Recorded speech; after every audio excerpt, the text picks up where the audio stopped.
नमस्कार। प्रवाह साक्षी न्यूज नाटक और आप सभी का स्वागत है। उद्योगपति गौतम अडानी और उनके सहयोगियों पर कथित रिश्वतखोरी के मामले में अमेरिका के विदेशी भ्रष्ट आचरण अधिनियम यानी FCPA के तहत कोई आरोप नहीं लगाया गया है।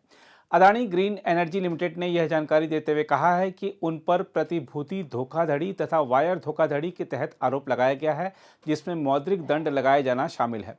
हम आपको बता दें कि अडानी ग्रीन एनर्जी लिमिटेड ने शेयर बाजार को दी गई सूचना में कहा है कि पिछले सप्ताह न्यूयॉर्क की एक अदालत में दायर अमेरिकी न्याय मंत्रालय ने अडानी समूह के संस्थापक चेयरमैन गौतम अडानी, उनके भतीजे सागर और विनीत जैन का FCPA का उल्लंघन करने की साजिश से संबंधित किसी भी मामले में उल्लेख नहीं किया है। हम आपको बता दें कि अडानी समूह बंदरगाहों से लेकर ऊर्जा क्षेत्र तक में कारोबार करता है। अडानी ग्रीन एनर्जी लिमिटेड पर आरोप है कि सौर ऊर्जा बिक्री ठेका हासिल करने के लिए भारतीय अधिकारियों को 26.5 करोड़ अमेरिकी डॉलर की रिश्वत दी गई, जिससे कंपनी को 20 वर्ष की अवधि में 2 अरब अमेरिकी डॉलर का लाभ हो सकता था। कंपनी ने कहा है कि AGEL के तीनों अधिकारियों पर केवल प्रतिभूति धोखाधड़ी की साजिश, वायर धोखाधड़ी की साजिश और प्रतिभूति धोखाधड़ी का आरोप लगाया गया है।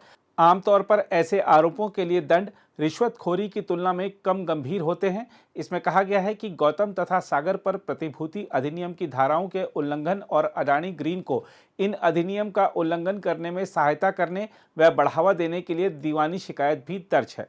कंपनी की सूचना के अनुसार गौतम अडानी, सागर अडानी और विनीत जैन पर अमेरिकी न्याय मंत्रालय के अभियोग या अमेरिकी SEC की दीवानी शिकायत में निर्धारित आरोपों के अनुसार FCPA के किसी भी उल्लंघन का आरोप नहीं लगाया गया है। बयान में कहा गया है कि इन निदेशकों पर आपराधिक अभियोग में 3 आरोप लगाए गए हैं।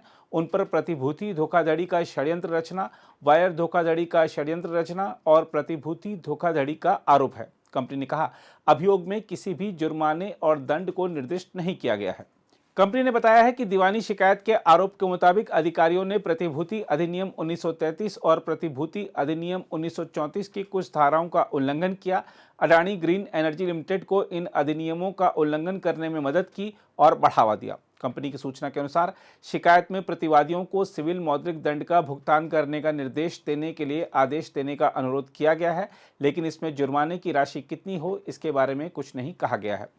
इस बीच पूर्व अटॉर्नी जनरल और वरिष्ठ वकील मुकुल रोहतगी ने अडानी समूह के दावों का समर्थन करते हुए कहा है कि उनके आकलन के अनुसार 5 आरोप हैं। अडानी और उनके सहयोगियों पर आरोप संख्या 1 या 5 के तहत आरोप नहीं लगाया गया है, जो FCPA का उल्लंघन करने की साजिश रचने और न्याय में बाधा डालने की साजिश रचने से संबंधित है। अडानी और उनके सहयोगियों पर अन्य प्रतिभूतियों और बॉन्ड से संबंधित आरोप हैं। उन्होंने कहा कि अभियोग पत्र जो भारतीय अदालत में दायर आरोप पत्र के बराबर हैं, उसमें एक भी ऐसे व्यक्ति का नाम नहीं है जिसे रिश्वत दी गई है। उच्चतम न्यायालय के वरिष्ठ अधिवक्ता महेश जेठमलानी ने भी कहा है कि अडानी या AGEL के खिलाफ अभियोग में कोई आरोप नहीं है। हम आपको बता दें कि ये दोनों अधिवक्ता अडानी के पैरवी दल का हिस्सा हैं। आइए देखते हैं क्या कह रहे हैं मुकुल रोहतगी।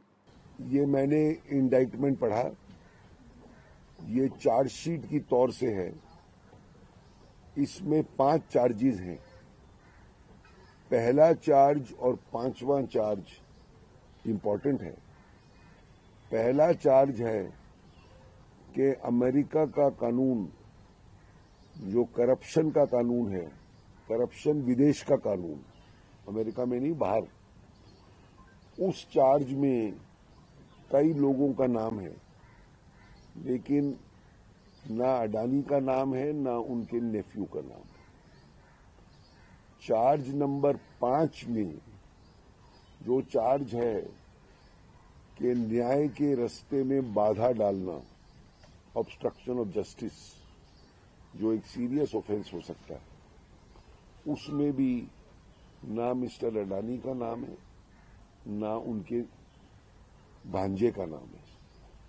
ये मैं इसलिए बोल रहा हूं कि मेरी अपनी राय है, ये पढ़ने के बाद, और ये क्लियर करने के लिए क्योंकि मीडिया में मैंने देखा कि ये छप रहा है कि अडानी के खिलाफ दोनों चार्ज हैं, न्याय के रास्ते में बाधा डालना और करप्शन का चार्ज जो पहला काउंट है वो नहीं है।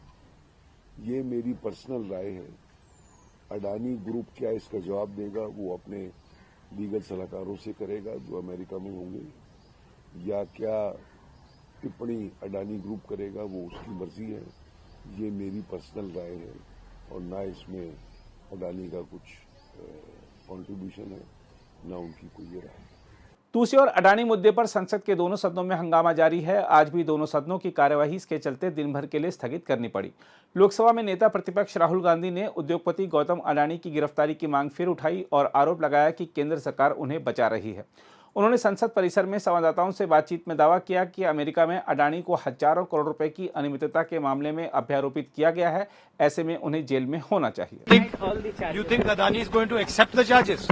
Which world are you living in, brother? Obviously, he's going to deny the charges. The point is, he has to be arrested. The point is, he has to be arrested, as we have said. Hundreds of people are being arrested on tiny charges. The gentleman has been indicted in the United States for thousands of crores. He should be in jail. And the government, please let me speak. And the government is protecting him. अगर आप भी लेना चाहते हैं देश दुनिया की तमाम जानकारी तो आज ही सब्सक्राइब करें हमारे चैनल को। साथ ही नीचे दिए बेल आइकन को जरूर दबाएं ताकि हर अपडेट आप तक पहुंच सके।